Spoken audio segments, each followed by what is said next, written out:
record this so we can post it in the community. But welcome everybody. Today, the workshop is going to be about writing stronger verses. I wanted to get us all together, and I've been thinking a lot about some of the songs that I hear within this group, some of the songs that I hear within students that I teach outside of this. One of the things that we focus on as songwriters is we sometimes forget sort of the foundational reasons why songs have certain sections and why we put certain information into certain parts of the songs. And I also think we get sort of hypnotized and we get seduced by how songs that we love, how they sound, and we sort of don't see what's actually happening under the hood because we feel them so much. So I thought today we could dive into talking about how can you write stronger verses and really write songs that connect more with your audience. Because I think that's one of the goals that we all have is to really connect with people that hear our songs. So that's what we're really going to cover today. But we're going to get you thinking about how to communicate information in specific ways more than worrying about specific words. I think a lot of times as songwriters, we write line by line, and that's not a very efficient way to really write songs. And we will labor a lot about I need this exact rhyme or I need this sort of magic spell of a word that's going to just make everyone love my song. And I think sometimes we forget that it's not always about the specific word. So we'll talk more about that. I'm going to also give you some templates to help you write verses so that way you are not reinventing the wheel. I'll show you how these concepts apply to songs by the Beatles, by Ed Sheeran, by Taylor Swift. We're going to take a look at songs and we're going to look at how simple some of these concepts are, but how powerful they are. And it can help you incorporate those into your own writing. So if you want to rewatch this, or if somebody's, maybe misses this, you can view these workshops. They're posted for 30 days at athomesongwritingcourses.com in the online community. That's free to join if you're not a member there. So definitely check that out. Also, if you find value in the workshop, there's no obligation here, but if you feel like tipping and feel like helping daddy buy some new shoes, definitely you can do that at buymeacoffee.com. So it's buymeacoffee.com/at-home-songwriting. And I'll put that into the chat here. So with that, let's get started and talk about songwriting. So I think that's why you're all here, right? So if you were coming for basket weaving, that's next week. But today we're talking about songwriting. I want everybody to start thinking about songwriting as communication. I think sometimes we have this sort of romanticized version of songwriting as being more like a poet or like a wordsmith. And yes, song lyrics are similar to poetry, but lyrics and songs have a completely different job to do. It's a completely different medium. Songs are meant to be heard and sung, whereas poetry is meant to be read or spoken.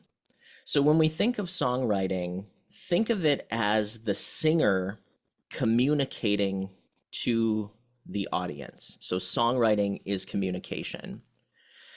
Music communicates emotion to the heart, and lyrics communicate to the head. So when you think about this, there's this combination of words and music that happens that creates an emotional experience for the listener. And I think sometimes we overcorrect. Sometimes we focus too much on the music. Sometimes we focus too much on the lyrics. And it's really the magic happens in the blend, right? So lyrics tell you what's going on, and music tells you how to feel about it. So a lot of times before you even hear words in a song, you already have a sense of emotion from the intro music, right? That might be the tempo, it may be the types of chords that are being used, it may be the strumming or picking pattern on a guitar, or what are the, how is someone playing a piano, those types of things. Jay, you have your hand raised. Yeah, sorry to interrupt.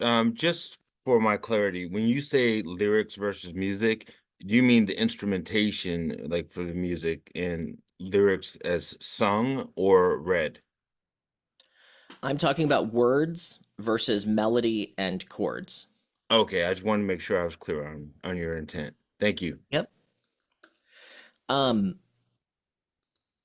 so one of the many of you know that I teach Pat Patterson's course, but one of the things that he says is no one needs practice being vague. And one of the things I run into a lot with songwriters is they say, I want to leave my songs open to interpretation. So they sort of half ass their lyrics and they sort of write these very cliche things that don't really say a lot. And I think Pat's right. No one needs to practice writing something that doesn't necessarily make sense. And yes, listeners might connect with something. But the thing about songs is you have about 2 to 3 minutes to give somebody something and have them subconsciously decide if they give a crap or not. And if there's not enough information there, you will lose them because if you make them think about what you're saying, if they think about what you're saying, they're gone because we don't want to think when we're listening to music. We want to feel it. So, what we're going to talk about today is how do you get more specific? And like I had already mentioned, unlike poetry and some other forms of writing, lyrics are not always about fancy vocabulary or trying to come up with fancier words. It's also not about coming up with fancier chords and fancier musical things. It's more about being very real and authentic and communicating something. So it isn't always the individual words, it's the message that they carry as a whole. And it comes down to do we believe the singer? Because if we don't believe the singer, none of it matters, right? So if the singer says things that sound trite or very forced or very made up, the listener's gone as well. And Jeanette says, tell the truth, and then Hansi says, and make it rhyme. Unless it sounds better not rhyming, and then you're better off not rhyming, right? So don't force the rhyme.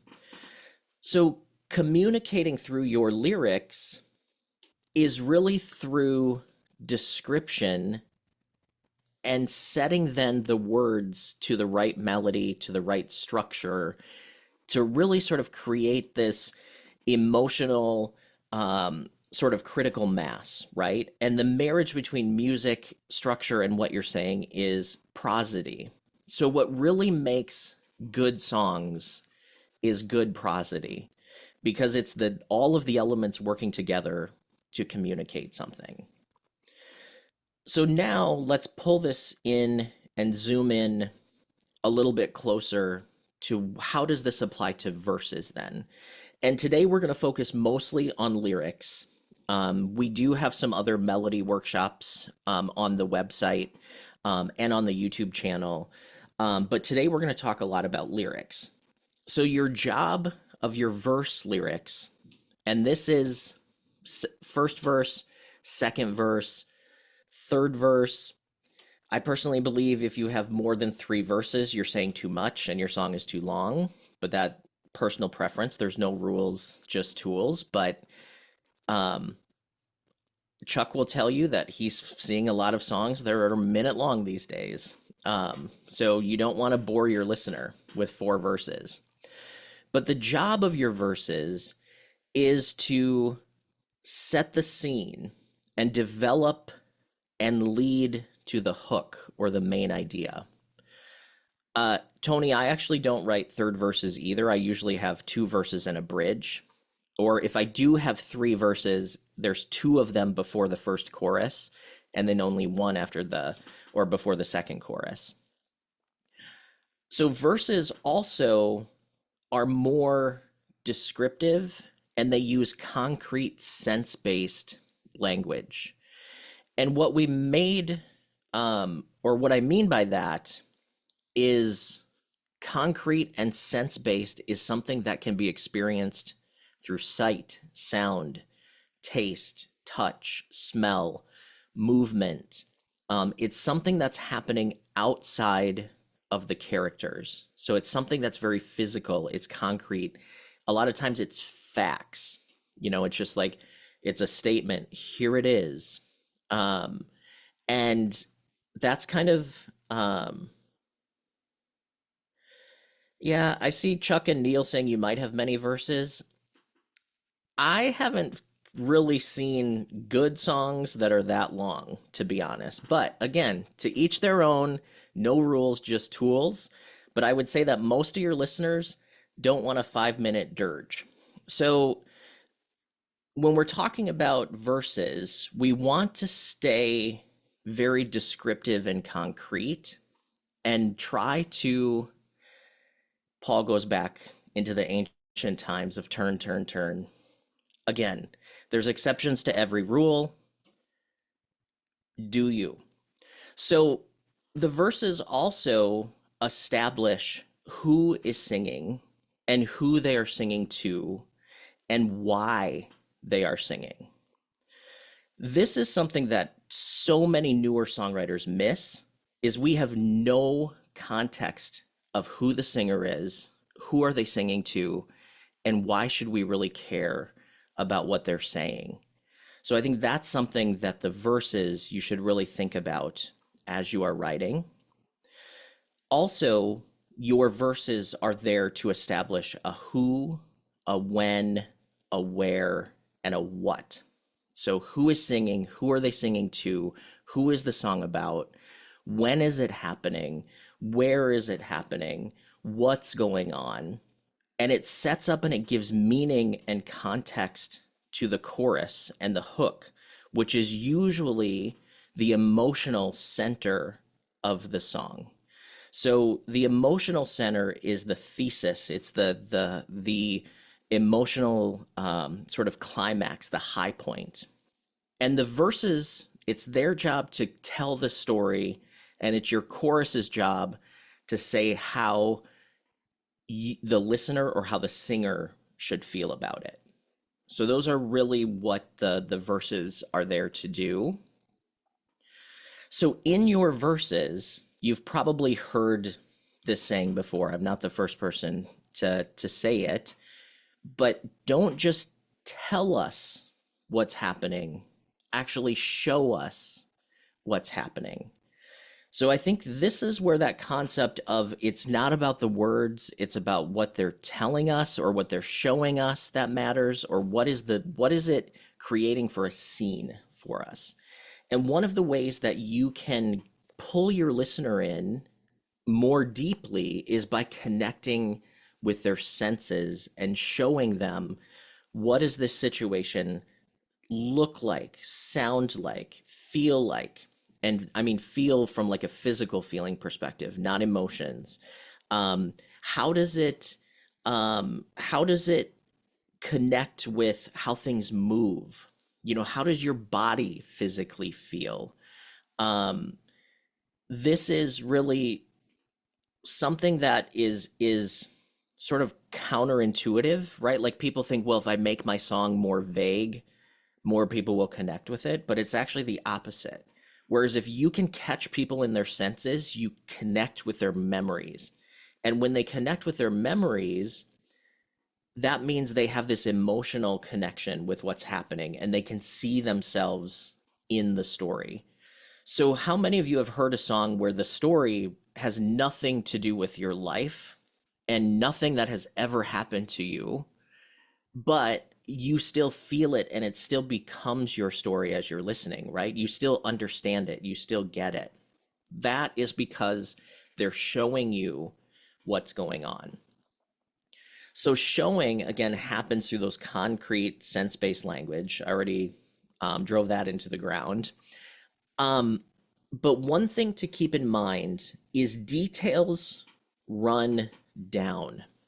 So unlike poetry, in poetry and when you're reading words, sometimes you can say something and then have the reader sort of subconsciously relate back to it and it still sort of makes sense. But in songs, things are colored by what happens after the detail. So if you give us an emotion and then you explain the situation, that situation doesn't go backwards and describe that emotion. Um, and that because songs are very linear in that sense, things don't Chad, go back. Chad, can you repeat that? This is very cool. I want to make sure I get it. Yeah. So I kind of went off script a little bit, so I don't know exactly what I said. um, but in songs, details, like if you give details, they will color what comes after that, not what comes before it.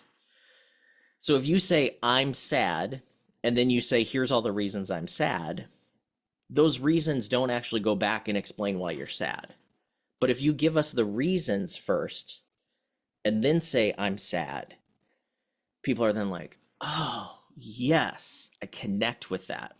So just think of it as details run down. So what's higher on the page colors everything after it, right? And when we say page, it's literal when you're writing the lyrics, but it's metaphorical when you're actually listening to a song. So give us the emotion after the details because the details will not go back and color what you've already said. Um, and Neil is exactly right. So the next slide, Neil, is show before you tell. So the show before you tell is this concept of give us the details and then tell us the emotion, right? So it's set the scene and then tell us how the character's feeling about it, how they should feel about it, all of that.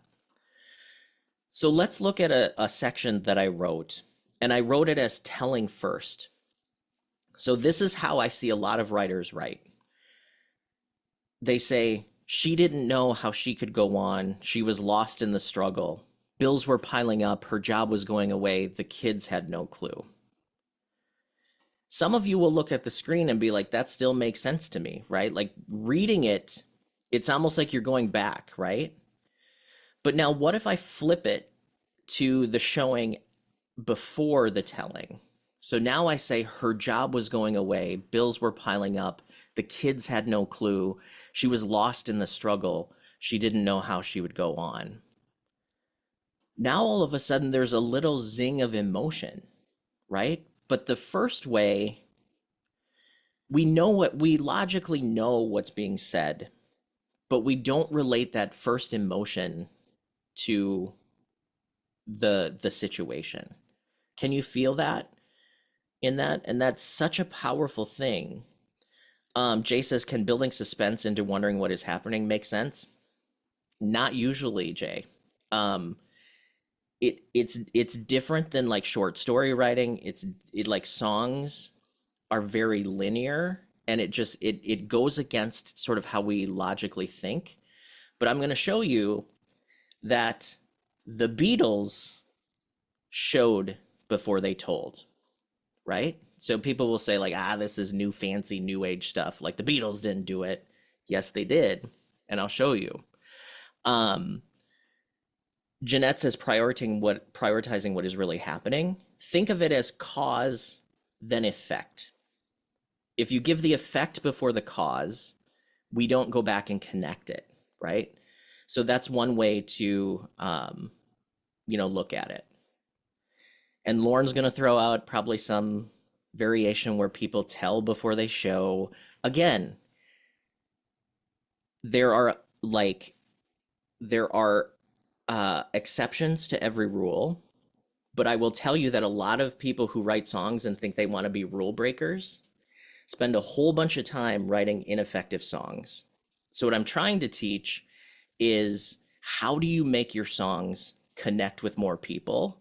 And you can fight it, but I almost guarantee you that if you start using these skeletons, you will have people responding more to your songs. And I think Victor's right. If you start with a chorus, you're starting with telling. But if you start with a chorus, the verse has a different job then. Your verse has to then support what you're just saying. So yeah. So looking at this, why is this showing first? So her job was going away. That's very much a statement, right? So it's there's no real, I mean, we understand that there could be emotion, but it could go either way, right? Um, so Paul, this is what I'm going to explain right now. So every line tells us something, right? Like every line tells us things. Mhm. But the difference between showing and telling lines is it a fact and something that is outside of the character? That's showing. Or is it a feeling, emotion, or something that can't be experienced through physical senses? So her job was going away, showing. That's a fact, no emotion. Bills were piling up, fact, no emotion. The kids had no clue. This is a mix. So kids and then having no clue is kind of a showing and telling. And then she was lost in the struggle. There's no physical information there. It's completely a feeling. She was lost. That's a feeling. And struggle is not a physical word. So that's telling. She didn't know how she could go on. That's also telling. So you're giving the physical details and then the emotions. So facts, then feelings, basically, is another way to look at it. But in the end, every line actually tells us something. But in the function on a line by line basis, it's easier to think of it as like these are showing me physical things, these are telling me emotions. Does that make sense, Paul? Yeah, it does now. Thank you. So I put these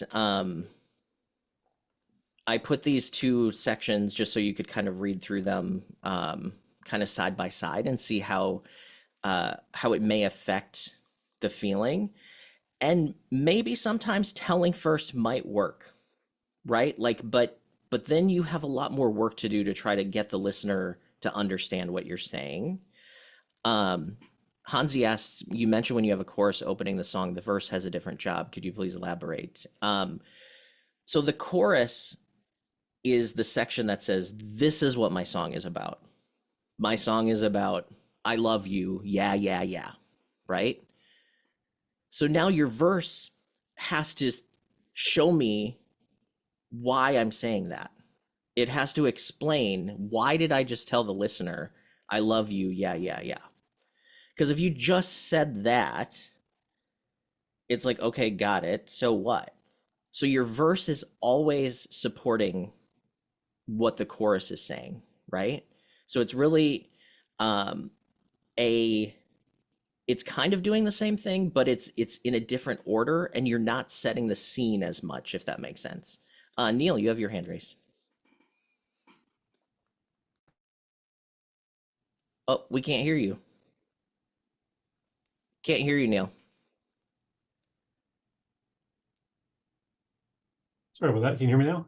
Yep, now we're good. Just had to turn my webcam microphone on. Yeah, I think you just said it, Chad, that it's kind of the same thing, because I'm looking at the telling versus showing. I'm like, what's the difference? Because you're telling us, she didn't know how she could go on. That's in some senses equivalent to I love you, yeah, yeah, yeah. And then showing us, then showing us where that came from. So like, what do you see as the difference there between those two examples? When you have a chorus first, it's almost like your first verse functions more like a second verse, right? Because the listener already has the emotion. So it's almost like you are going deeper into that. You're going deeper instead of wide. So you're not your verses. If you're writing a verse first song, that's the first information that the listener gets. So you're setting a scene. Having a chorus first is still setting a scene, but in a different way. And Michelle asked a good question. Would you discourage chorus first? No. There's a lot of songs that do that. And a lot of times those songs are very hooky, not very lyrically deep, right? Like I Love You, Yeah, Yeah, Yeah by the Beatles. That's kind of a upbeat poppy song. Like it doesn't go super deep, right? So I wouldn't say that that's a lyric focused song. So a lot of times your chorus first or chorus really heavy songs are going to be more on the sort of lighter, more focused on melody and groove and music than it is lyric. And that's okay, right? Like not every song has to have everything as the spotlight. Um, and Sweet Dreams Can I by just ask something about that, Chad? yeah. Do you feel that that's a thing? Like people are asking, like, would you do that if you were writing your chorus first? But is that a decision you make early on, or do you develop some kind of story lyric first and then suddenly think to yourself, hey, this would actually work if the chorus was first? It doesn't seem like something you decide.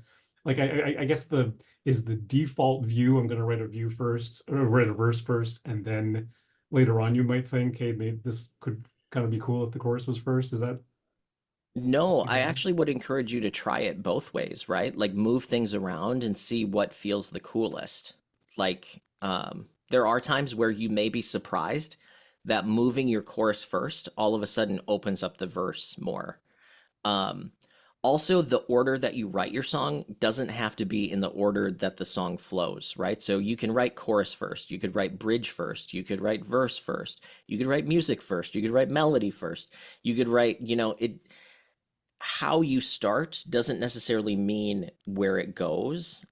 Jeanette brought up Sweet Dreams by the Mhm. Eurythmics. I would actually consider that verse refrain. The refrain is actually in the first line, right? It starts with sweet dreams are made of this, right? That's where it's almost more like a verse refrain that has more of a like a bridge type section, which Sweet Dreams is not a common song structure. Um, and that's okay. Again, we're talking about what works effectively, and then you have every ability to change it to how it works for you or how it works for your genre, how it works for your audience, those types of things. But the majority of songs are going to have a certain framework, just like architecture, right? Like buildings all have frames, they all have plumbing, they all have all these things. What I see a lot of people doing is they spend a lot of time focused on what about this song? It breaks every rule in the book. What about this song? It's like, yes, but a lot of times you need to learn the rules before you break them. So that's the focus. And I'm sure we could spend all day looking at, here's this song that does something, here's this song that does it. What you should do is go through songs that you like and take these things that we learn and literally break them down line by line. Is this a showing line? Is this a telling line? Is there a pattern? Is this a verse? Is this a chorus? One way to think of verses and choruses, and this is sometimes um, how you should think about it, is there are sections that develop and there's sections that summarize. Verses develop, choruses summarize. So, and Jim Crosby says prog rock breaks all the rules. Yes, there's genres that do all kinds of things. I would call prog rock more musically based than I would probably lyrical, but it's still all combined. But I think if you're wanting to write music that connects with the most people, you should study songs that have been more commercially successful. Victor. Chad, I think maybe for what I'm hearing you say is that when you structure your song, you make these decisions. Um, it's the kind of thing you're trying to tell, the kind of story you're trying to tell will determine whether, for instance, the chorus comes first. Because as I was going through a catalog of all of these songs, um, She loves you. Yeah, yeah, yeah. What that is kind of like a secondhand conversation, right? One guy is saying, you think you lost your love. Well, I saw her yesterday. She's still in love with you, and da da da. I think if you had started with the verse on that, it's kind of what the heck is going on here? Why are these guys talking like this? When I think of Heat Waves, that's a very deep emotional song. It's a slow reveal. The singer realizes the problem in the relationship is him, and he's got to get out, and she doesn't believe that, and it's the heat waves that keep ficking me out, right? To start with that story and do that long slow reveal across several verses, I think would have been harder than to start with the chorus, which is what Dave Bailey did. And it tells you right up front, right? Some late nights in the middle of June, all I think about is you. Heat waves keep faking me out. Can't make you happier now. He sort of tells what the story is that he's going to, is that tell him what you're going to say it, and then tell him what you just said. And it makes the story so much easier to follow. So repeat those chorus lyrics again, Victor, line by line. Which one from Heat Waves? Yep. Yeah, okay, so it's some late nights, and sometimes all I think about is you. Late nights in the middle of June. Heat waves keep faking me out. Can't make you happier now. That's the chorus. So that starts with a telling line, right? It starts with Okay. an emotional, Yeah. and then it goes to, what did you say? Something in the middle of June. Yeah. That's a showing line. So it goes Right. tell, show, heat waves keep faking me out. That's a show, and then it goes back to tell. Yeah. So you're still using showing and telling lines. Right. And I don't want you to be caught up in this concept of verses show, choruses tell. I want you to pay attention to the mix of information that you have, because I see a lot of you write songs that have no showing. They're all telling. It's all just emotional. And that becomes ultra cliche because emotions are really easy to sound cheesy. That just rhymed. That should be a t-shirt. Emotions are easy to sound cheesy because there's only so many ways you can tell that, right? But if you can give us a unique way of showing it, like Joni Mitchell is the master of showing and not telling. So like a lot of you who are digging in on some of these other songs, it's like go to Joni. Like she has the gift of showing before telling, right? And she takes you somewhere in her songs. That's why a lot of people study what she does, is because she has this ability of saying something very common in a very uncommon way. I wouldn't say that she loves you, yeah, yeah, yeah. I mean, that's a pop song, right? Like that's not very deep. But now Heat Waves is kind of a mix, right? Like you said, Victor. But I think your point is exactly right, where it's like, um, if he wouldn't have told us this, all of this other information would be like, what is your point, dude? Like, get to the dang point, right? Yeah, Yeah, Jeanette. exactly. But Oh, I think if he hadn't told the story in that way, right, through all those verses, it wouldn't have seemed real, right? It's the power from the emotion comes in the way he realizes, oh, it's me. I'm the problem here, right? And if you tell that up front, it dilutes it, right? It's that when he gets to that thing where he's watching that verse where he's watching her sleep and she seems happy, and he says, I wish I could do that for you, right? but that song, Victor, though, you like that song is not necessarily a lyrics first song. Like it is very production heavy, it's very um melodic. Mhm. So I don't think that when you first hear it, um, you necessarily go as deep into the lyrics. Like I've heard the song a lot, and I remember the chorus, but I don't remember the verses. Hmm.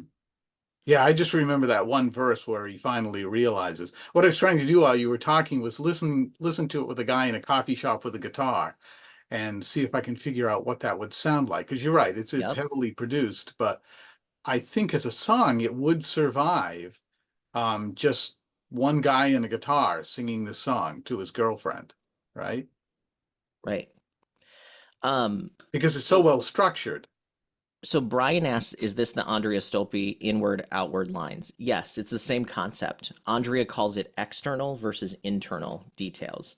So showing is external, telling is internal. So Paul says, does emotion exist in both telling or showing, or is it stronger in one or the other? The emotion lives in the combination, Paul. So if you said there's an old schoolhouse 3 blocks from where my grandma lived, right? That's showing. There's no emotion there. We don't know what is being said. We don't know what the context is. If you said there's an old schoolhouse 3 blocks from where my grandma lived, and I cried myself to sleep after he broke up with me there, right? That's showing, but now all of a sudden you're showing us emotion. So you have this context of a place, you have a who, a where, kind of a when, and then you also have kind of what happened. So the emotion comes in the combination, but there are lines that don't have any emotion to them. So like bills were piling up, right? Our instinct is to say like that's a bad thing. But maybe this person is ready to go off grid and just say F it to like all of their responsibilities and stuff. And now all of a sudden bills were piling up has a positive or a more of a positive connotation to it. But the line itself says nothing about feelings. It says nothing about how the character feels. It says nothing about how the singer feels. That's a very showing, concrete, external line, right? Jeanette. Yeah, I wanted to add earlier how you were saying, listen to your favorite songs and then try to distinguish the chorus, the bridge, blah, blah, blah. So obviously I've done that. Wednesday, you had brought up a tip that sort of helped me out. Like Monday, write a title. Tuesday, write a bridge. And then I would always pick favorite songs and distinguish a bridge and the chorus and all that. And that's definitely helped out a lot. But like you were saying about Joni Mitchell, another artist that's really good at showing and telling is Adele. So Yeah. Taylor Swift, Ed Sheeran, country songwriters, they are the masters at this.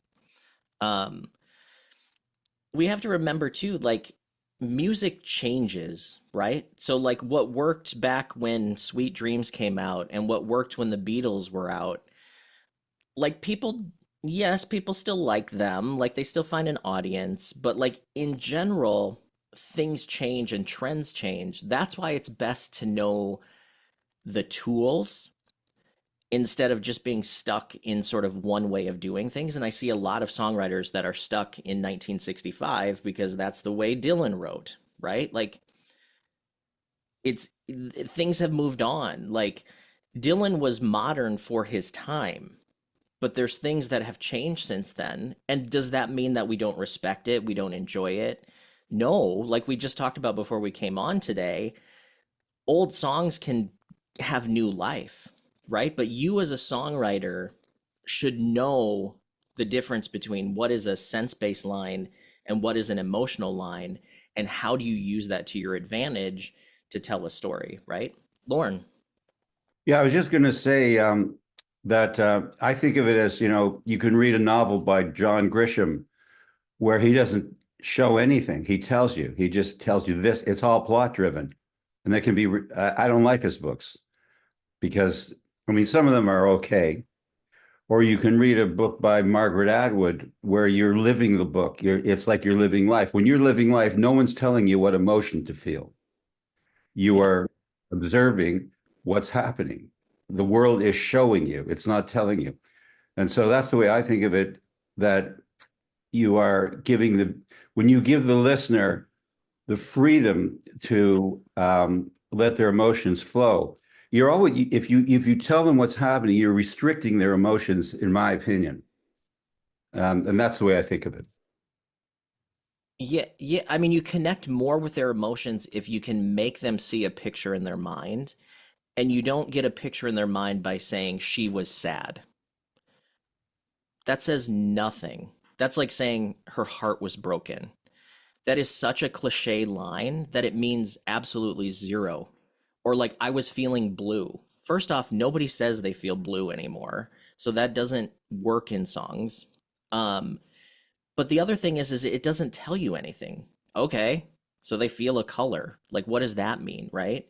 But if you tell them the situation or you show them the situation, giving solid concrete information like the song that Victor's talking about, um it's saying like the heat in the middle of June, the heat wave freaking me out. Like we all of us have felt heat that has given us anxiety, right? So they're showing us through a couple of simple lines that there's what we should feel.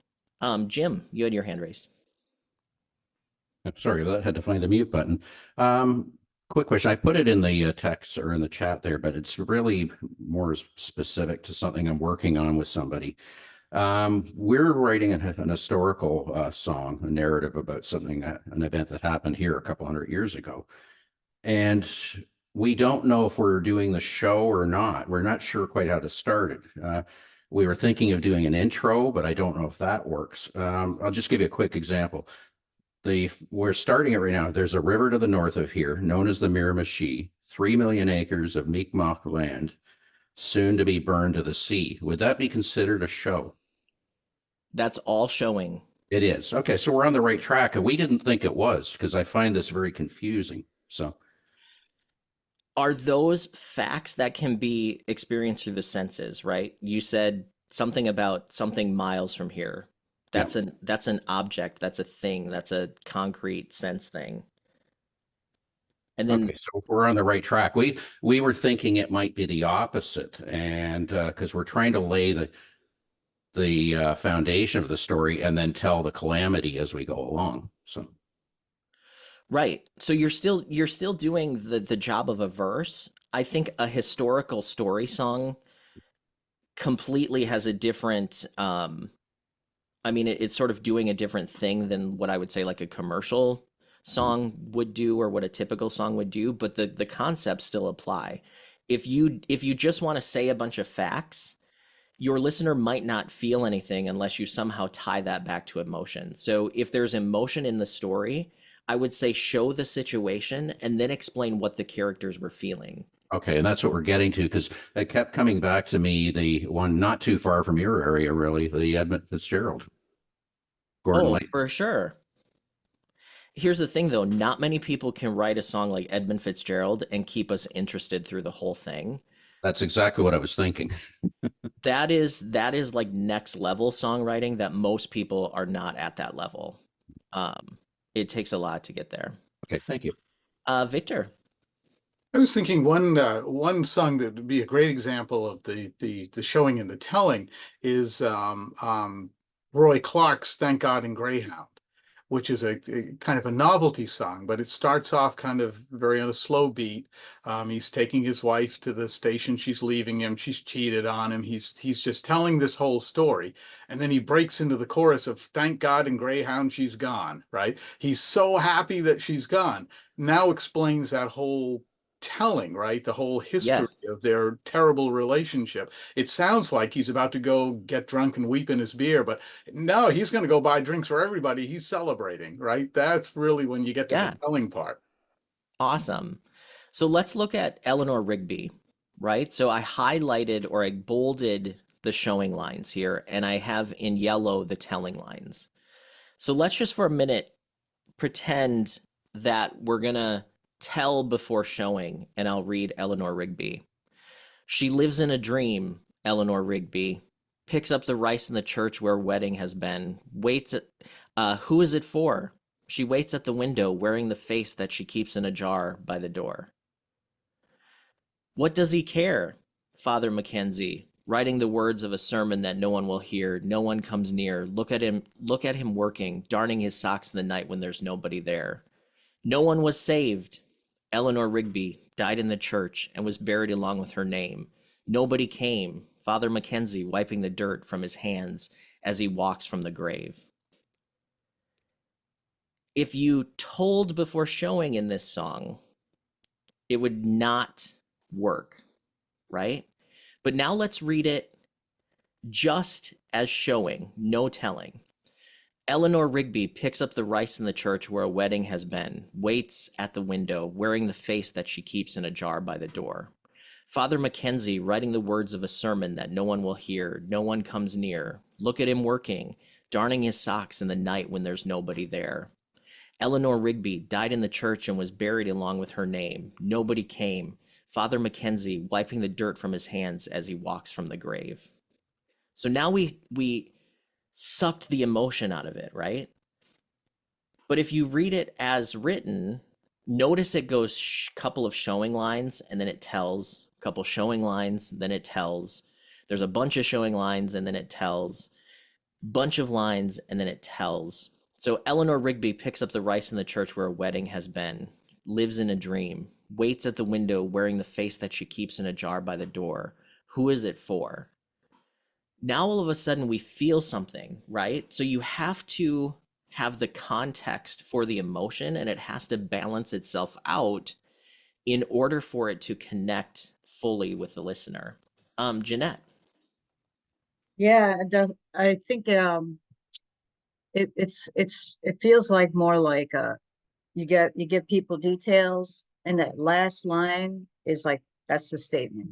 Like with the woman that's losing her job and all that, and at that last line, the kids don't know. It's like you're summing it all up, and then but that last line delivers it. You know, it ends it at there. Yeah, totally. Lauren. Yeah, I was just going to say, for me, this song is about loneliness. I don't know if that's what it's about for anybody else. And the beauty of it is he never says they're lonely. He never says they're alone. He just shows us. And Well, in the we chorus feel it, it does because it says, look at all the lonely people, right? Maybe it doesn't directly but say it not yet. We're not at the chorus yet. correct. So that is where We know he's, that already. That's what I'm saying. He's showing yep, us, and the chorus is consolidating it. yep. Yes, exactly. So that's why we say verses are developmental and choruses are central and they summarize. But So yeah, we've heard the song so much, we forget that he doesn't tell us she's lonely until the chorus. right. And I was just going to mention another song I put in the notes. If anybody's heard it, She Stopped Loving Him Today. It's a country song that was done by one of the most famous country guys, the drinker. Jones, what was his name? Nobody knows the old country guy? George George Jones. Jones. Yeah. He Yeah, stopped George loving Jones. We're singing a chorus now. And so he goes through this song, say he stopped loving her today, and you wonder why did he stop loving her? Well, the last verse tells you that they're burying him. That's So why he stopped loving. yeah, so I mean, there are times where you have a twist in the story, right? But if you don't have enough other information before that happens, you would lose them before they even get a chance to get to that point, right? Yeah, that's a different subject. You once talked about, I think, about how, the chorus changes as the verses tell you more, the meaning of the chorus changes. Is there a name for that in songwriting? Do you know at all? Is it Recolor, yeah, it's recoloring the chorus or it's productive repetition within the chorus. But he stopped loving her today. Um, it almost looks like there's two verses before a chorus. So it says, he said, I'll love you till I die. So that's a showing. She told him, you'll forget in time. As the years went by slowly, she still preyed upon his mind. He kept her picture on the wall, went half crazy now and then, but he still loved her through it all, hoping she'd come back again. So there's kind of, again, like what Jeanette just said, the verse is ending with hope, right? Verse 2, he kept some letters by his bed dated 1962. That's showing. He had underlined in red, showing every single I love you, showing. I went to see him just today, showing. Oh, but I didn't see no tears. Showing. All dressed up to go away. Showing. First time I'd seen him smile in years. Also showing. Chorus. He stopped loving her today. They placed a wreath upon his door, and soon they'll carry him away. He stopped loving her today. Bridge. You know she came to see him one last time, and oh, we all wondered if she would, and it kept running through my mind. This time he's over for good. Back to the chorus. He stopped loving her today. They placed a wreath upon his door, and soon they'll carry him away. He stopped loving her today. So And almost the entire song is showing, right? and the emotion, sorry, just what I feel the emotion of, I know that song, so maybe that's why it really, that showing makes me feel emotion. Right. But if you started out just like Yes, I'm that saying emotion came from your own sense memories, Lauren. Mhm. So that's the importance of using showing to set up the situation, right? Like if you know, I think let's see what I have coming up next. Oh yeah, I have some templates for you. I think Mark said, did I say the highlighted text is tell? The telling language is yellow. The white is showing. So again, remember, showing is concrete, sense-based. It's like picks up rice in the church where a wedding has been. That's concrete detail. That's not emotion. That's just it's showing. Lives in a dream. You can't really experience that, right? So that's a little bit more telling than showing. Who is it for? There's no details in that at all. That's telling. Father Mackenzie, that's a person, that's a physical thing, that's concrete. Writing words of a sermon that no one will hear, concrete fact. No one comes near, concrete fact. Look at him working, darning his socks in the night when there's nobody there. That's all showing. And then what does he care? There's no sense-based details in that last line. What does he care? So that's telling. So again, remember, showing is concrete, telling is the emotional side. So some of the templates that you can use when you are writing your songs to kind of keep yourself, I don't know. Oh, there we go. These work. Victor says, Paul, it's not sensual. Depends on how you define sensual on that. But Yeah, I these mean, are yeah, that was a good joke, and it was. I realized as I wrote it that, but yeah, can you see it? Can you hear it? Can you smell it? Can you taste it? Can you touch it? Right, that's sense based. like if So you said that's like if showing. like if you said she licked my nipple, that's showing, right? Like that's not Yeah, emotion. Even though that's sensual, that's yeah, it's showing. yeah, yeah. So kind of some templates that you can use when you're writing. Um, a lot of times you will see like show, show, show, tell. You might see show, show, tell, show, show, tell. Um, you also may see show, tell, or like show, tell, tell. Um, these are good templates, and I'll put the first one up again if you want to take screenshots or write it down. But these are good templates to remember and practice. So the key to any of this information is if you come to a workshop or if you come to a like a class, if you don't leave and actually put this into motion or actually put it into your writing process, it doesn't matter because you can have all of the knowledge in the world and you can still write a crappy song, right?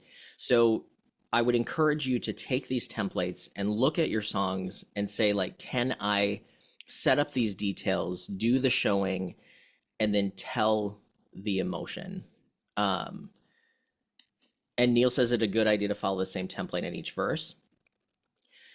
The cool thing about it, the concept of details running down is you don't have to keep telling your listener the scene because they already get it, right? So your second verse doesn't have to show as much as your first verse does. So a second verse can be a lot more emotional based. and go deeper into the topic than the first verse, right? Your first verse is really there to set up a lot of information.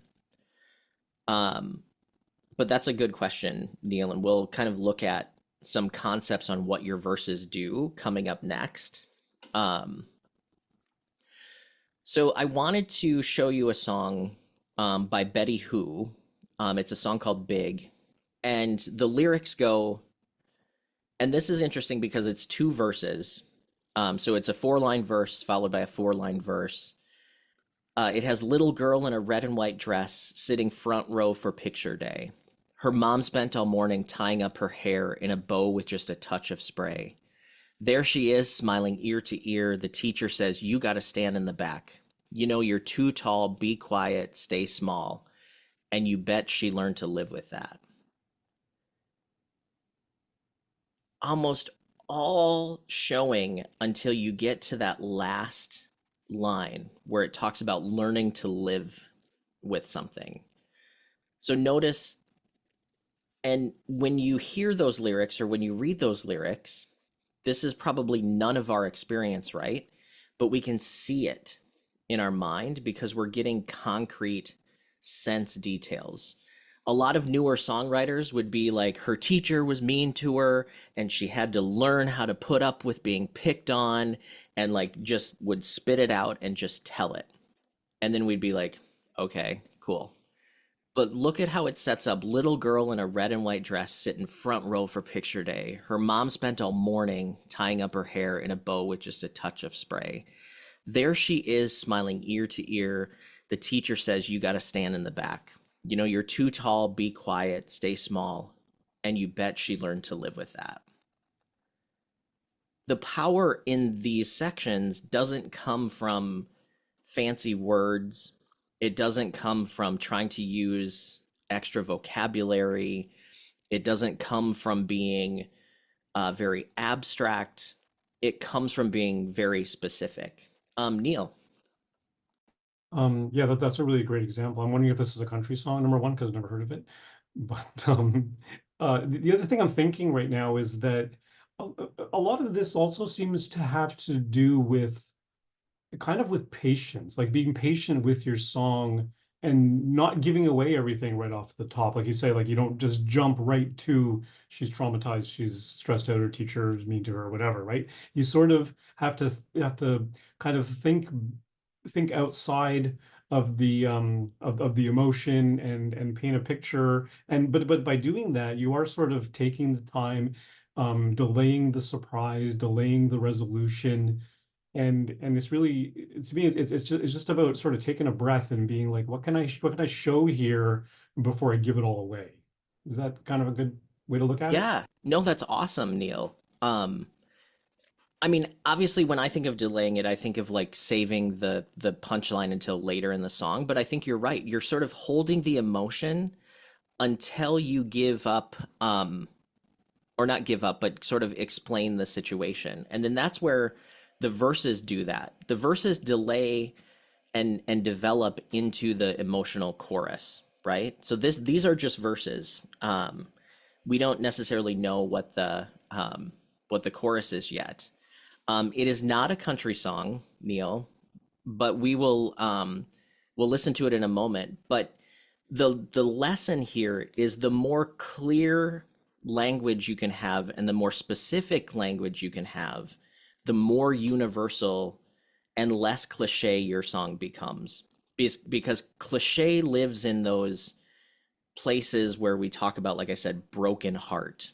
Like that's been overused. That's a metaphor that at some point was probably like, wow, that is so cool. But then everybody uses it, right? Dory, you had your hand raised. Yes, Chad, can you talk about how this approach would differ for writing for film and TV? Just briefly. I think the moral of the story with that is when you're writing for film and TV, the lyrics are supporting what's happening on a screen. So what's setting the scene is the film, not the lyric. So lyrics within sync and within writing for kind of film or TV where it's going to be paired with a visual, you don't have to be as clear and specific. It can be more generic because it will have to support something that's clear and specific, right? So, and I'm not an expert in like sync writing, but like these concepts were more talking about songs that singer-songwriters are going to sing at a gig, or something that you may release on a project. There are some songs that are not very specific and they're still good songs, right? But a lot of times that relies more on the melody and the groove more so than what the lyric is saying. Like dance music.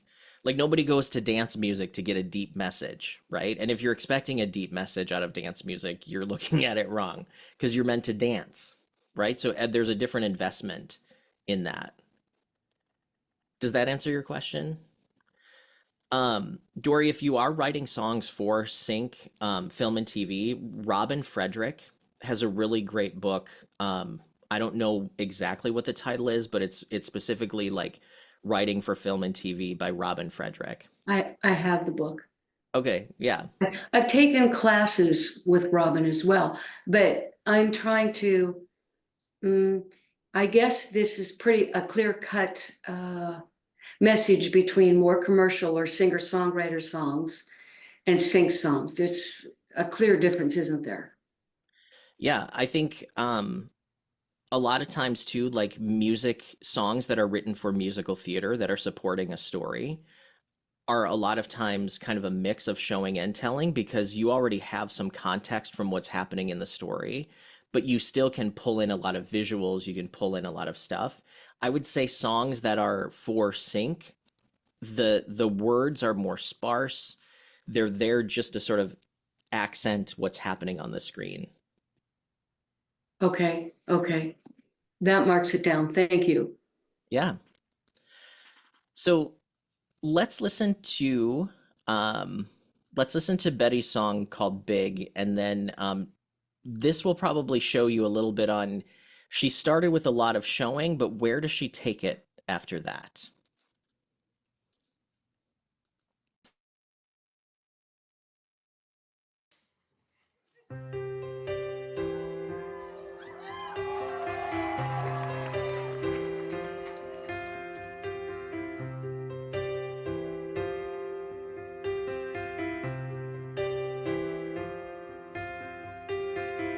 Little girl in a red and white dress, sitting front row for picture day.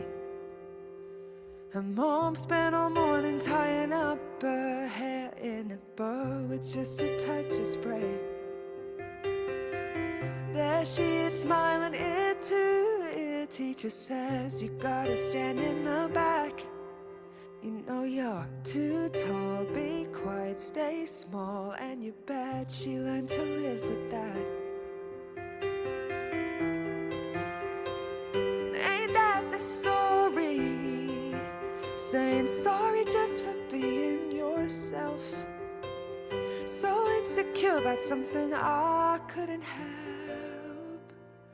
I'm big, larger than life, a million miles high, that once in a century.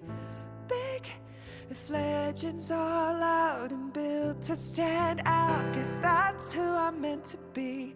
10 feet tall and I'm proud of it.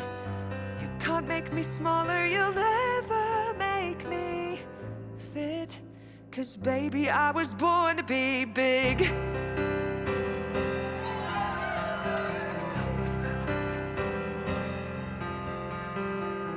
I wanna feel, I wanna let it all in. Wanna laugh until I wanna cry.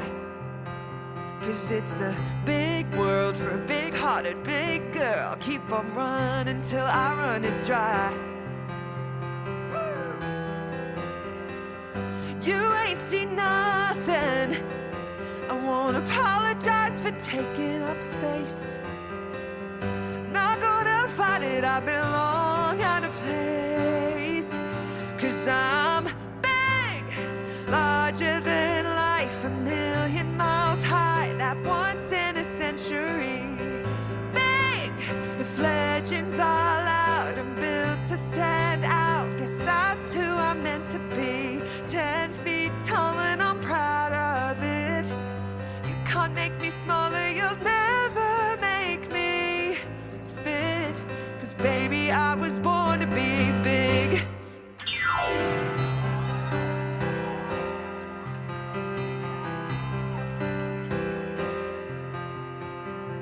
This is a guitar solo, so.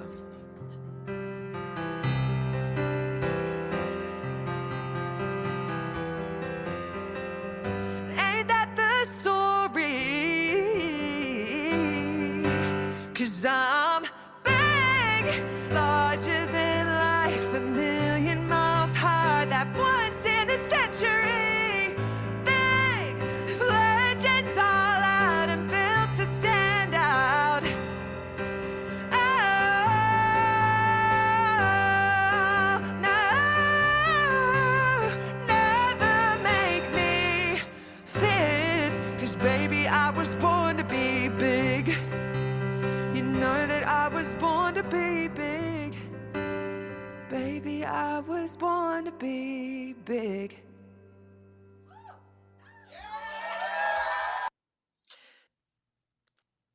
So, I see some people in the chat saying certain things, but what were your observations kind of with what we've been talking about? Um, I saw Tony says sounds like a powerful song. Absolutely. Now, is this a song that you would start with the chorus first?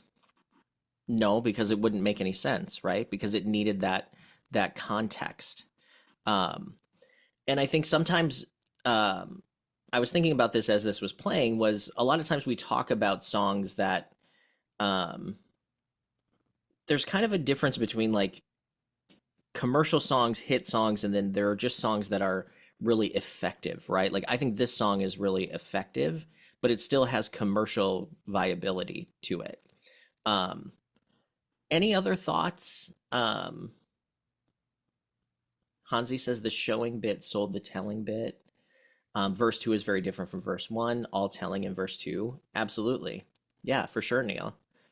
Did you notice too how the first verse was like third person, but then she shifted it to first person, and now all of a sudden that little girl is her, and I think that was a nice little flip doing that too. Chuck says perfect example of building up tension in the verse and offering up the release in the chorus. Yeah. Now everybody asked, do you think that she thought about this when she wrote this song? My answer to that is yes, she did. And the reason why I can say that is because she studied with Pat Pattison at Berkeley. So I know that she learned how to write like that through Pat Pattison. So yes, people do think about that. Susie. Yes, hi, thank you so much for that. So when I was listening to the song first, the first verse is very powerful, and I was happy to see the image. So she's a white woman, but as also this, because we were talking about, even with someone is talking about a specific experience, it can also relate to yours. And I could relate to this experience of being that I'm tall and big. And this also reminds me as a Black woman and so on. So I could connect with her experience too, and how I had to learn to socialize, to get used to these kind of discourses, and also to learn how to be strong and so on. So I can really relate to that and transfer it to my own personal experience. And even if the one she's talking about is also quite different, but also I could relate to that personal experience through mine. So yeah, I just wanted to share that, the question of connection, emotional, what you can put into this to draw it to your own experience, even if it's powerful. I Awesome. think it's powerful, yeah. Yeah, I love that. I love that, Susie. And that's exactly like I've heard that song a lot. And like as I was listening to it, I actually caught myself actually feeling kind of emotional just listening to it. And I'm not a girl. Do you know what I mean? But I think we've all felt like we've been told to behave before. And it's like, well, I can't behave when that's just me. Like that's just how I am, right? Like you can't, there was a line where it says, you can't make me fit. And it's like, I think Neil said something about a line that's really powerful. Where'd it go? I belong out of place. That line to me is like, yes. And that's how I just think it connects with so many people of so many different backgrounds. And I think from a writing perspective, that's kind of what we all want to do, right? You want to write a song that you play it for different people and they're all like, wow, I felt that. Victor. Yeah, I think Hansi said it for me. It's the showing sold the telling. I think if you had started the song after those first two verses, the emotion would have had very less impact, right? It was by showing you could, I'm not tall, I'm short, but I got the same message, right? So I think being able to crawl into her skin and see it from her eyes outward, then when she got to all of that telling, that was my story too, right? Good point, Victor. Like, you understood it though because she set the scene for you. Unless, Victor, did you have a red and white dress for picture day? I mean, it's okay if you did. That's fine. Like, I'm okay with that, but I'm just wondering. Jeanette. Yeah, I wanted to add to what Susie said earlier, that you could relate to this person, whether you're big or small. As I said earlier in this chat, it said, if legends are loud, I think that is definitely a powerful statement, because that's for any message. If you've been told to be quiet, to, stay in the back, like in the story, it doesn't matter. I'm still that person out of place. I'm still considered a legend. You yourself can feel a legend too. Exactly. And I think one mistake that a lot of songwriters make is we go into what I would call preacher land, where we kind of start to tell people, like, you don't have to fit in, you can do all these things. And, like, it's kind of like finger pointing in a way. Those songs are not effective. Like, a lot of people try to write protest songs like that. Like, you should do this, or you should don't do this, or we gotta do this, we gotta, blah, blah, blah. The only way that you get people to actually feel it is you show them what they have to do instead of just telling them what they have to do. Jay. I kind of feel like this goes back to one of the beginning points that you made about specificity and not being vague, because as a straight black male, there are a lot of things that I don't relate to in her life experience, but I am large. And just taking that and individualizing what a person goes through, there's a lot of things that I can imagine she would have gone through as a person, and that I can personalize, versus a story that would have been vague, which someone may have written to try to engender all people, and it could have just missed everyone. Absolutely, for sure. Susie. Yeah, thank you. Just about protest songs, I'm trying to go deeper into this genre. And I was thinking when I was listening to her song, It's a Form Also, we could interpret this as an implicit also protest song if we want to, like building, like talking about like everyday common experience of sexism, or maybe like, because she's a girl, right? And you say, stay, be quiet. So it's typically an experience that every girl and woman can have in their lives. Whether their racial, social, ethnic background is, and so on.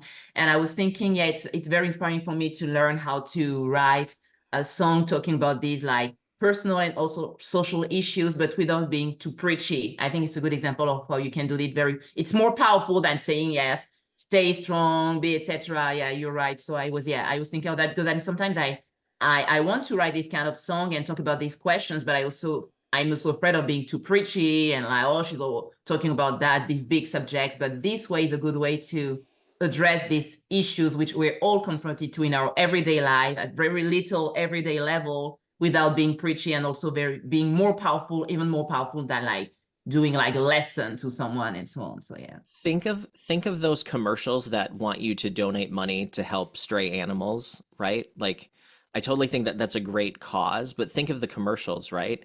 Like, they don't have a guy come on and tell you that you should give money. What do? They show these puppies that are in these puppy mills and like in really bad places, and then they play Sarah McLachlan music behind it. And it's like, now I like, just take my money, right? Like, what they're doing is they're showing you the situation so you have an emotional response to it. And I think that's what we're doing as songwriters, is you have to show us the puppy before you ask for the money, right? And that might be a good way to look at it. I just thought of that. Lauren. Oh, well, I'm going to be slightly critical. I'm used to criticizing songs. The first verse, it's a great song, and as it is, and you may not agree with me, but like being tall and being dressed up and then put it in the back, my name begins with W, so I was always last to present. It's sort of similar. I don't think it's strong enough, but anyway, it beautifully illustrates what you're talking about, showing. And there's a song that I put in the comments called "It's a Hard Life Wherever You Go" by Nancy Griffiths. Does anybody know that one? Not familiar. I'll read the first verse. It's all because it's all about what I forget the person who just spoke. I'm a backseat driver from America. We drive to the left on Falls Road, and the man at the wheel's name is Seamus. We pass a child on the corner he knows. Seamus says, "Now, what chance has that kid got?"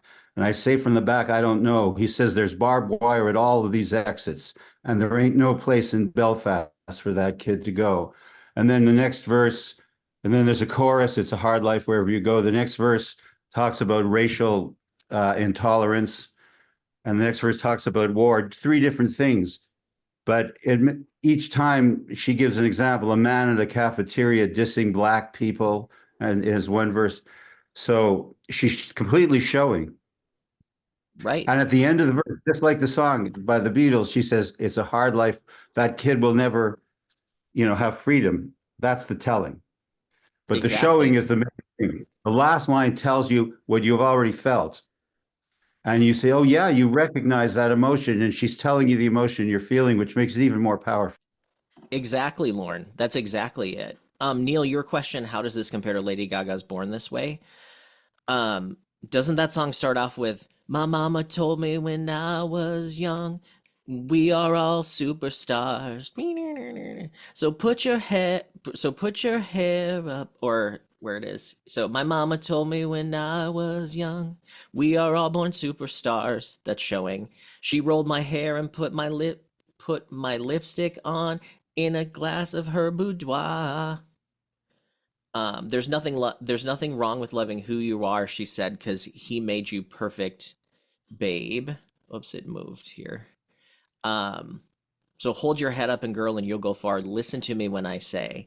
So that's very showing, right? Like there's pictures there, and it's a conversation. She's basically saying, "This is what my mom told me," which is very showing for sure. Um,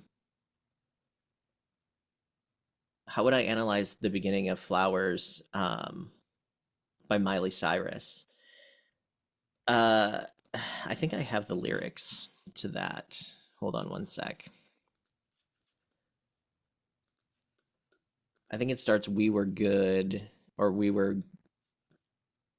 good, we were gold," or something. Them in the chat for the beginning. I was confused about if it's like showing, because it seemed for me that she's telling also. So yeah, we were We good. were good, we were gold, kind of dream that can't be sold. We were right till we weren't, built a home and watched it burn. I mean, it's kind of a mix, right? It's more of a conversation where she's talking to someone. Um, we were good, we were gold.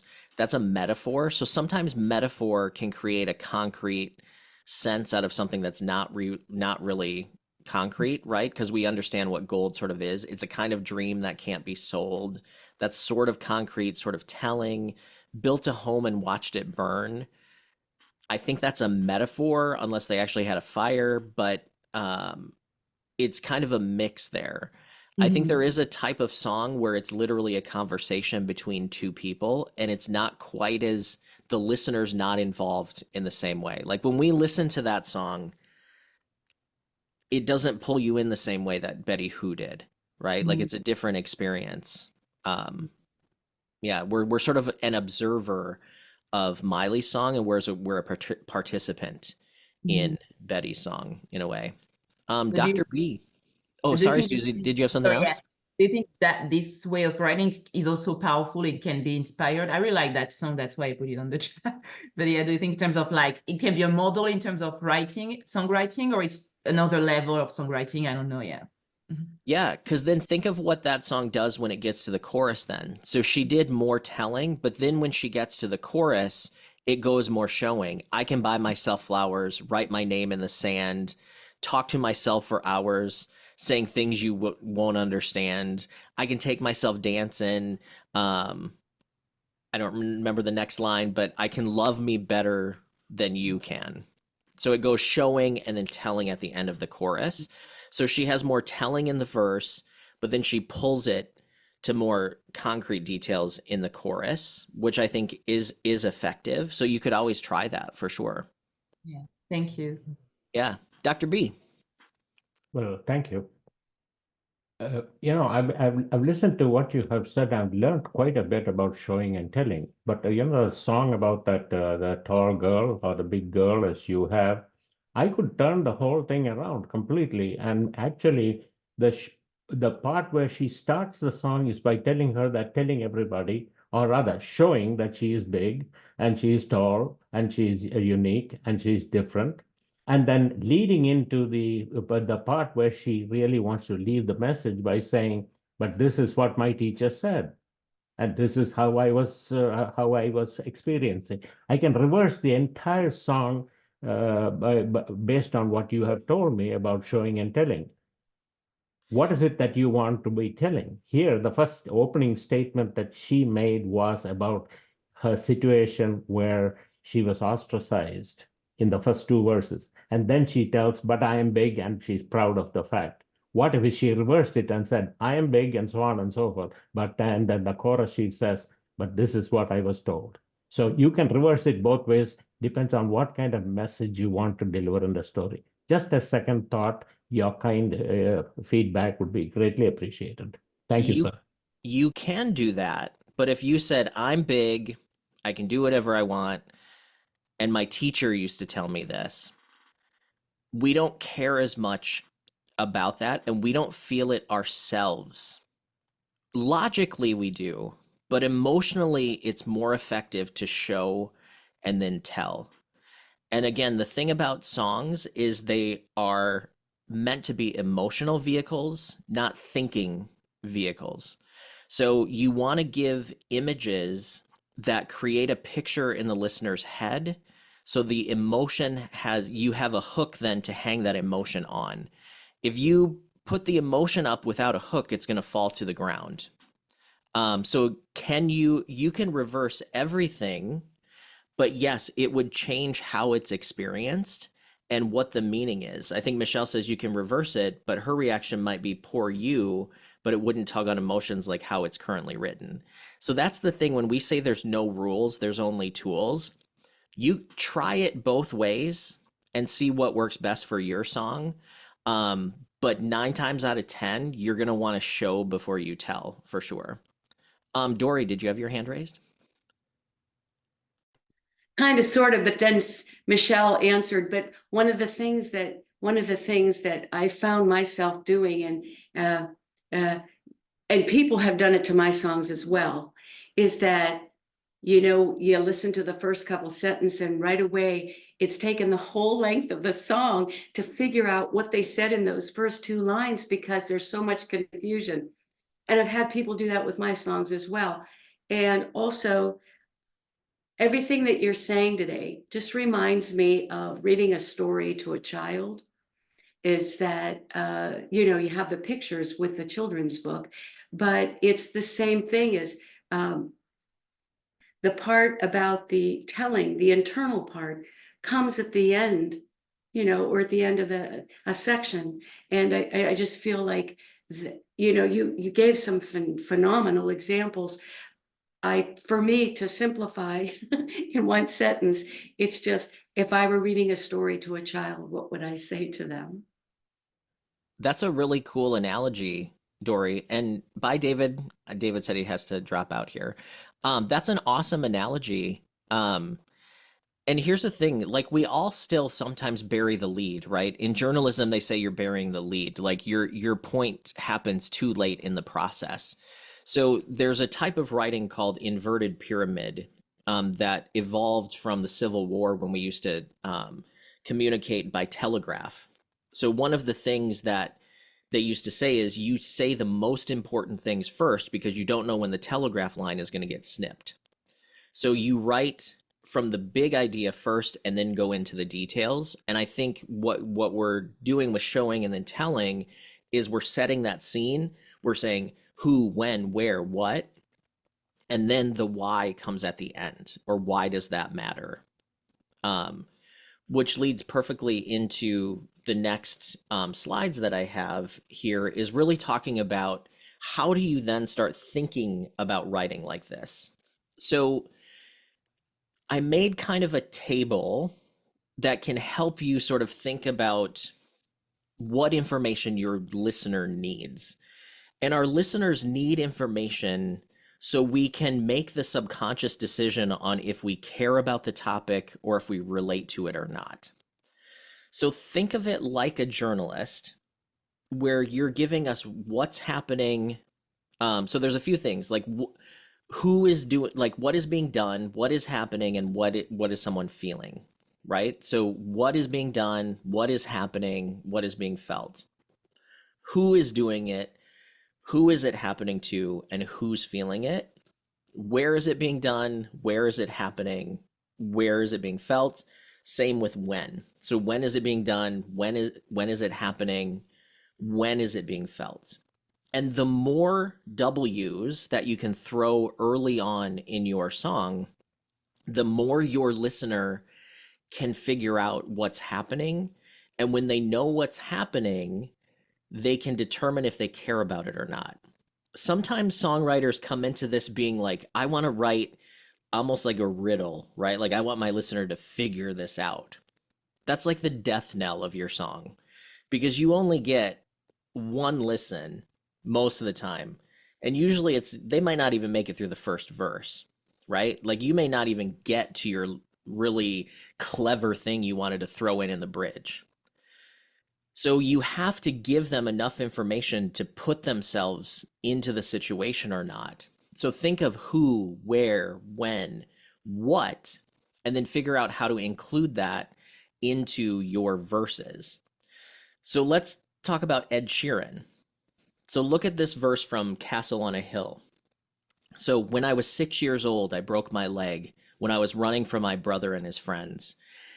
And I tasted the sweet perfume of the mountain grass I rolled down. Well, I was younger then. Take me back to when.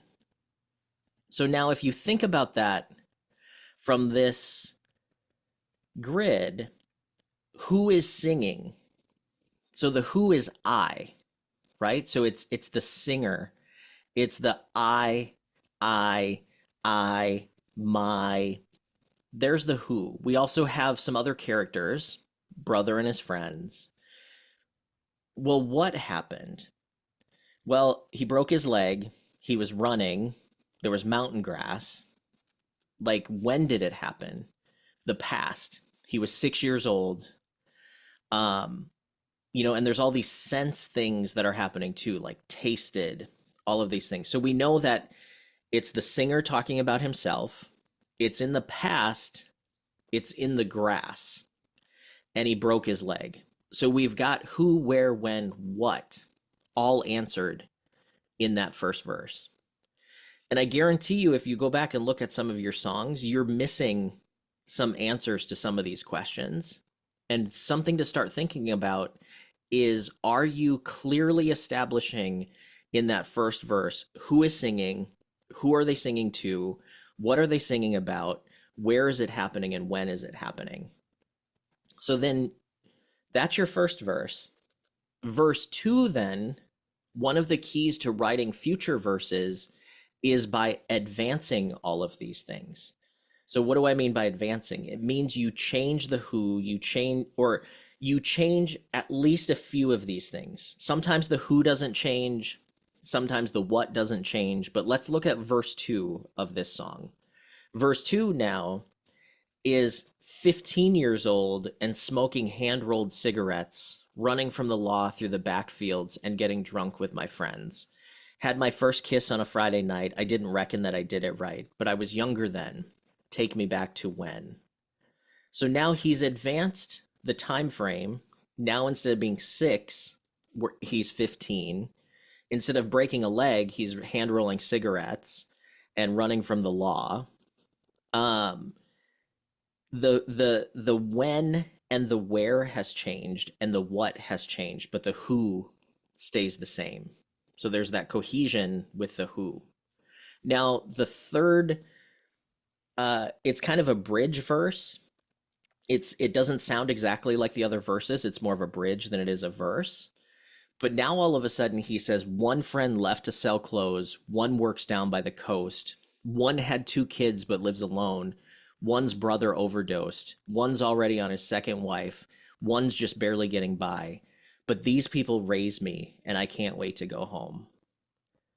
So now all of a sudden we're in present tense. So the when changed, we got some more who going on. The who actually connects back up to the friends that are in both the other verses, right? Because he kept us sort of in the who, the where and when changed for sure, and the what changed. So we're going through this story by advancing the W's. So what I want you to think about in your own songs is to think about, and before you even start writing actual lyrics, you can plan this out. You can say who, where, when, what's going on in the first verse, how does that change in the second verse, and then how does that change in the third verse or the bridge. So let's listen to the song and see how those verses led into other sections of the song. And I'm not going to show you the lyrics because lyrics are meant to be heard, not read, so you'll have to pay attention. But this is Castle on a Hill.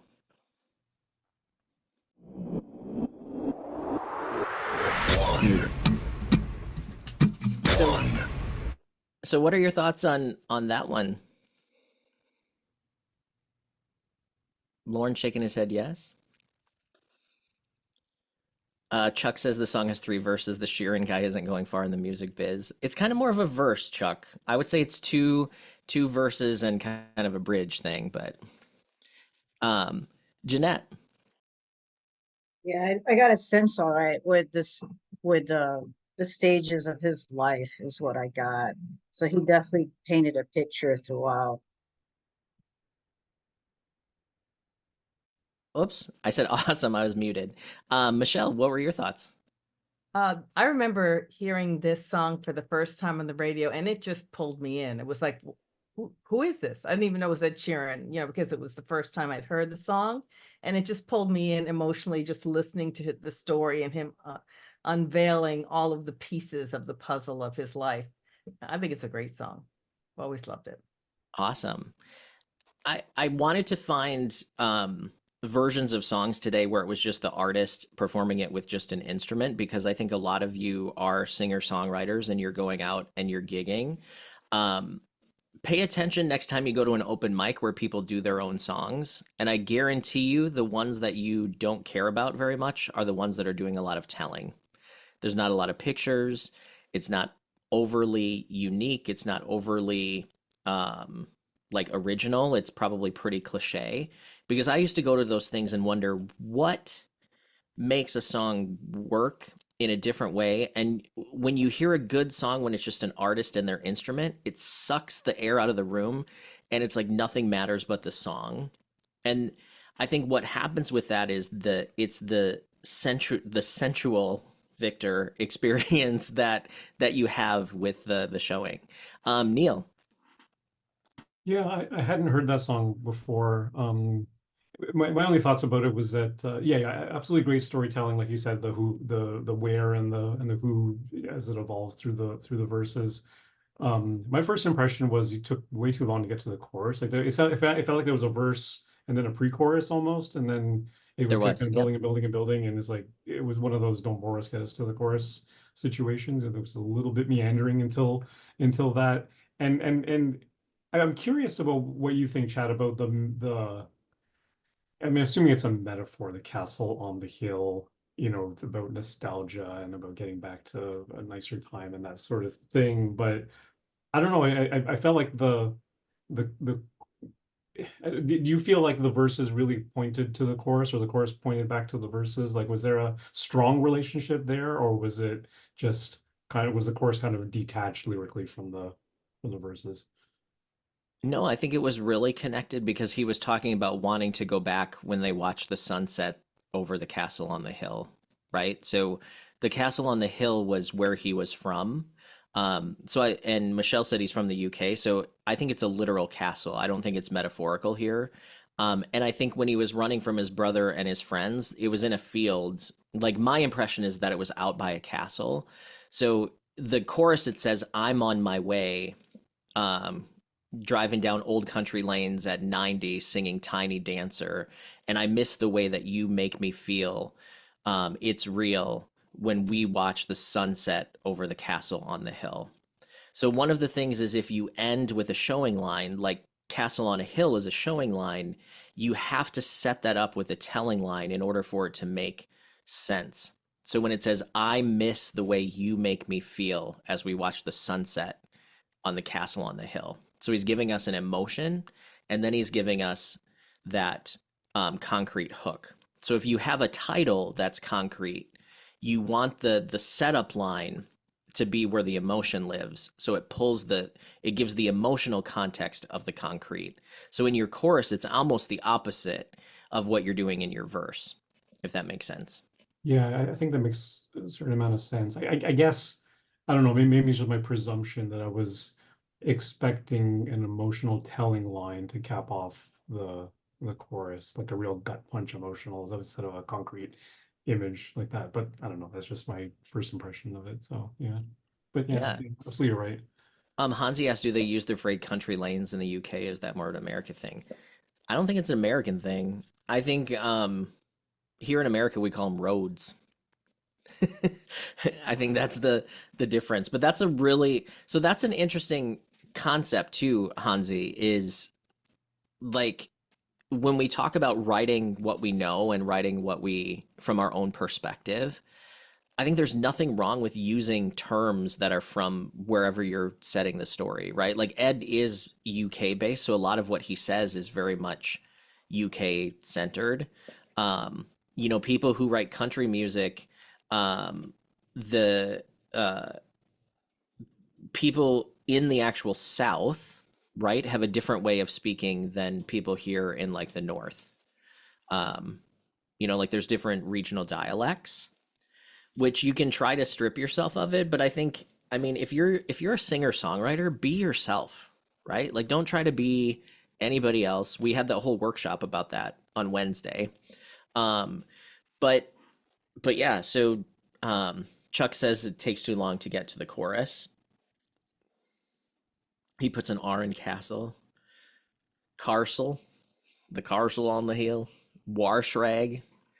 Yeah, I got to get a Warshrag. Washington, D.C. I love when people say Washington, D.C. So I have one more song to show you. But before I get to the song, I wanted to give you some tips on how you develop. Hansi says, idea. I got an idea. Now you're starting to sound like Chuck. So how to write verse 2 and 3. So what you really want to do is take an inventory of what you're already telling the listener in your first verse. And if you look at your first verse and it's a lot of emotional language and it's a lot of emotion, that might actually be your second verse, right? So there's nothing wrong with thinking you're writing a first verse when you're actually writing a second verse or vice versa. But the idea is to take an inventory of what are you already telling your listener from the who, when, where, what, and then see if you can advance those things and make the chorus mean something more each time you hear it, even though it has the same words. That's that concept of recoloring the chorus. If you have the book by Pat Pattison called Writing Better Lyrics, chapter 6 is all about recoloring the chorus, and it talks about these different boxes on how you move your concept through boxes and make the boxes gain emotional weight. Also, look at things that you have not told the listener in verse 1 yet, because some of those things could be future verses too. Now, if you get to the point where you're like, I have no idea what I'm going to say in the second verse, you might be saying too much in your first verse, and see if you can pull some of that out and just move it to the second verse. So some possible templates for advancing. Actually, I lied to you. I have 2 songs that I want to look at before we wrap up today. So there's templates that you can use for thinking of advancing your song. You have the when, you have past, present, future. And you don't have to have those in that order. You could start your first verse in the future talking about, I wish things were this way. Your second verse might be, this is how they used to be. And then your third verse or your bridge could be like, here's how they actually are, right? So you can play with the time frame. For practice, I would invite you to just start with past, present, future, and just try to, pull your topic through that. Also, with your verses, you can change the perspective with the who. So one that's very, very common is the you, me, us structure. And what this means is your first verse talks very much about the other person or a person that you're singing to. The second verse is more about your perspective on the situation and kind of what you're going through. And then the bridge or the third verse is the us, or it's the collective of how is this situation affecting both of us.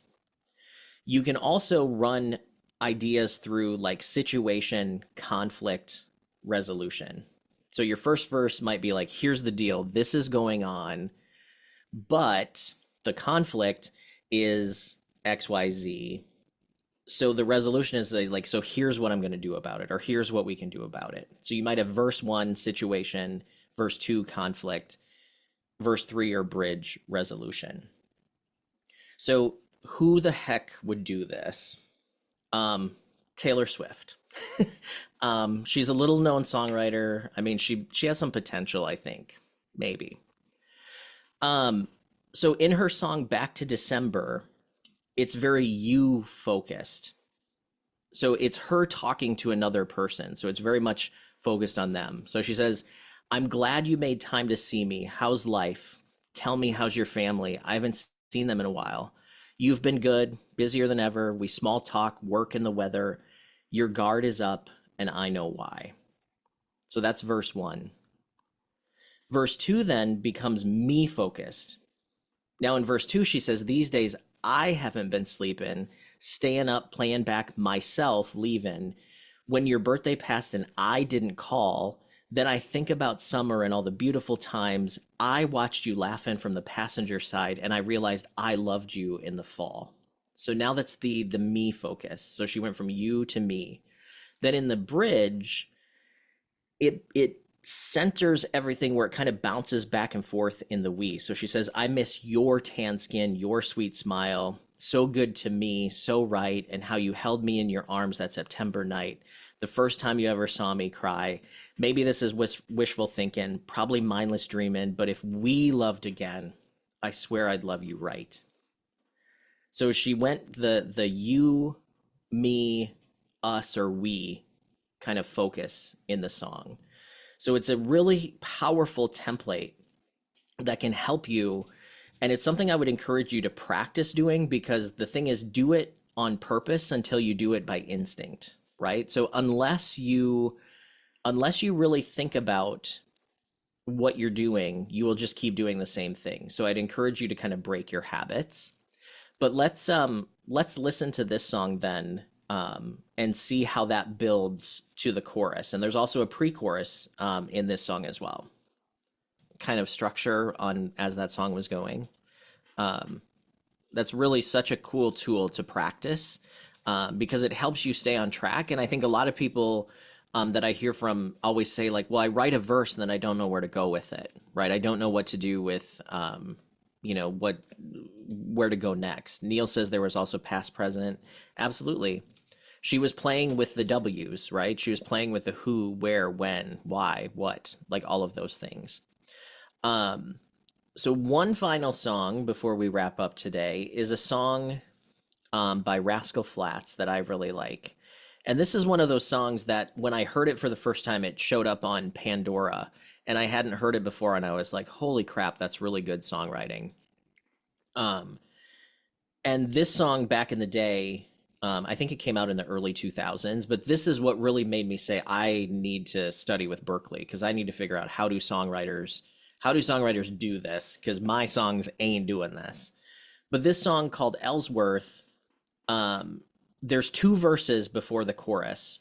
But the verses say, Grandma burned the biscuits, nearly took the house down with it. Now she's in assisted living. We all knew that day would come. She knew, or we knew, she was too gone to drive the day she parked on I-65. Found her on the shoulder crying. She didn't know where she was. It's like her mind just quit. But bring up Grandpa. It's like someone flipped a switch. So what I love about this song is everybody talks about your first line really has to be something magical, right? This song starts with Grandma burned the biscuits. Like, simple. In a way, it does pull you in because you're like, what is this song going to be about that they're saying Grandma burned the biscuits, right? But notice it's everyday conversational language. It's not poetic. It's not flowery. It's just kind of, it's there. So that's verse 1 and 2.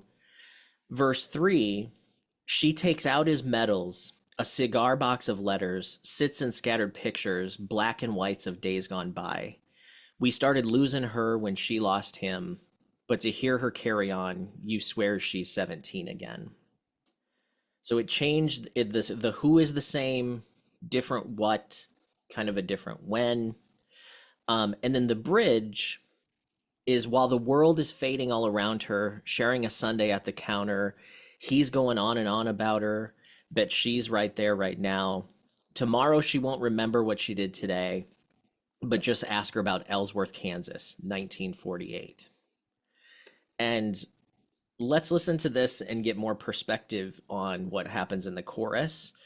But pay attention to how the showing language, not only on the verse level, but on the song level, they never directly say what the song is about, but we get it, right? They show us what it's about instead of telling us. So this is Ellsworth on that one.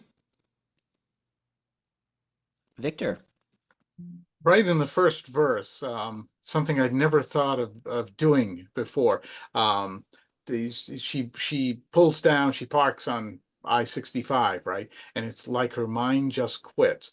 I believe that parking on 65 is a literal image, that literally happened, yet her mind just quit recalls that in the sense of a kind of a breakdown, right? That's really gorgeous. That's where a real image is also a metaphor. Man, when you can do that, you're writing songs. Yeah. Yeah, I say Tony in the chat says definitely has emotion. Jeanette said it's nostalgic and sad at the same time. What is the song really about?